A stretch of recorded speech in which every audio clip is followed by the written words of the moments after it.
ఎన్ఏసీలో భారతదేశం పౌరులకు ఎవ్వరికి సంబంధం లేదు.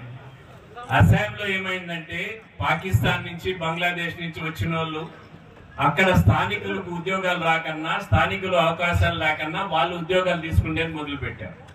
అందుకని స్థానికులందరూ ఏం చెప్పారంటే, మేము భారతదేశ పౌరులం, మాకు ఈ ఉద్యోగాలు రావాలి, మాకు ఈ అవకాశాలు రావాలి, గవర్నమెంట్ నుంచి బెనిఫిట్స్ మాకు రావాలి, ఇవన్నీ కూడా బయట దేశం నుంచి వచ్చే వాళ్ళకి వెళ్ళిపోతున్నాయి అనే ఉద్దేశంతో ఎన్ఆర్సీ పెట్టడం జరిగింది.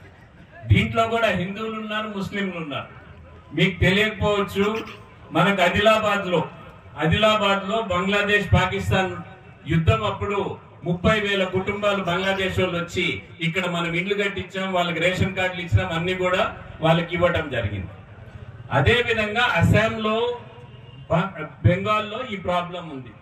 ఎన్ఆర్సీ అన్నా కూడా మనకెవరికి వర్తించదు. భారతదేశ పౌరుడు కాకన్నా ఉంటే ఇక్కడ జన్మించినా గానీ లేక ఇక్కడ ఉండేవారు ఎవరికి కూడా వర్తించదు. ముస్లింస్ గానీ, క్రిస్టియన్స్ గానీ, హిందూస్ గానీ, జైన్స్ గానీ ఎవ్వరికి వర్తించదు. కేవలం బర్మా నుంచి వచ్చిన వాళ్ళకు, లేకనంటే బంగ్లాదేశ్ నుంచి వచ్చిన వాళ్ళకు, పాకిస్తాన్ నుంచి వచ్చిన వాళ్ళకు, ఆఫ్ఘనిస్తాన్ నుంచి వచ్చిన వాళ్ళకు వర్తిస్తుంది. ఆఫ్ఘనిస్తాన్ లో ఒక 40 సంవత్సరాల ముందర 8 లక్షల మంది హిందువులు ఉన్నారు. ఇప్పుడు కేవలం 100 కుటుంబాలు ఉన్నాయి ఆఫ్ఘనిస్తాన్. అదే విధంగా బంగ్లాదేశ్ లో 30% హిందువులు ఉన్నారు. ఇప్పుడు కేవలం 7% హిందువులు ఉన్నారు బంగ్లాదేశ్ లో. పాకిస్తాన్ లో 21% హిందువులు ఉన్నారు. అది కేవలం 1.6% మాత్రమే హిందువులు ఉన్నారు. ఇది ఎందుకంటే వాళ్ళు దేశమన్నా వదిలిపోయిండొచ్చు, కన్వర్ట్ అన్నా కాయిండొచ్చు, లేకపోతే భారతదేశంకైనా వచ్చిండొచ్చు.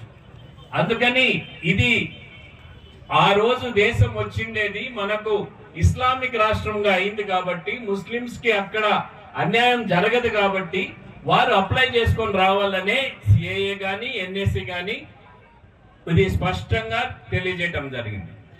మోడీ గారు గత 10 సంవత్సరాల నుంచి ప్రధానమంత్రిగా ఉన్నారు.